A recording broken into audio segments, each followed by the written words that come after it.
Okay, good morning, good afternoon.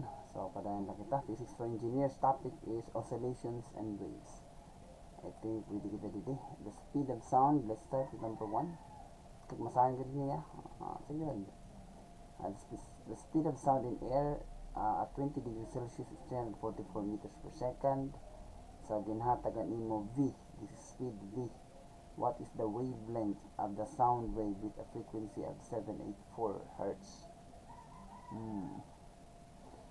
Sa una nga pakiana is wavelength.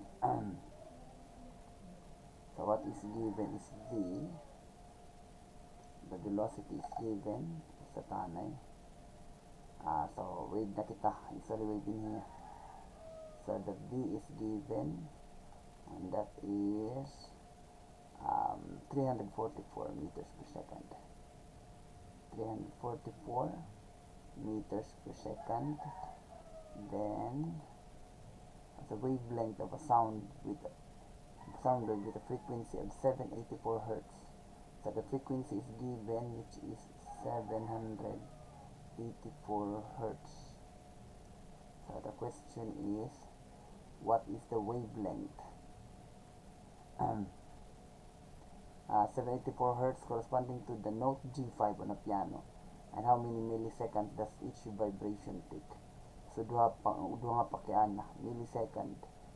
So nahamtaan ay haini mo duhat ng pakiana. What is the wavelength? I think wavelength is notated as lambda. So let's atong formula.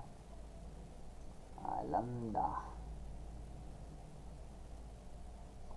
So V is equal to lambda multiplied by frequency. So lambda is equal to V over F. So lambda is equal to V all over F. So substitute kita. 344 meters per second all over 784 usually per second itiya. Or cycle per second. So tanggal talatiya. Or an imo iton kung rotating here revolutions. Yes, sorry tiya. So per second, your lambda is in terms of meters. So that would be your wavelength.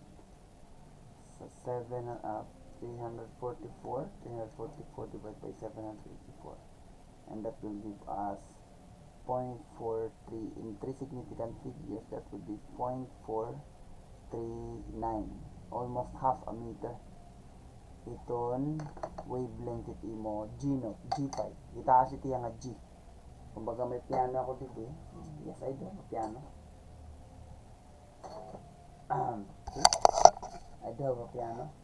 I think this is your G1, G2, G3, G4, and this is G5. The wavelength of that sound is 4.439 meters. Okay, so tuturong talay ni kay para damot akong makover. I mean, dani kasi na-crash ta akong OBS. Ta akong the GPU. Thank you guys for listening.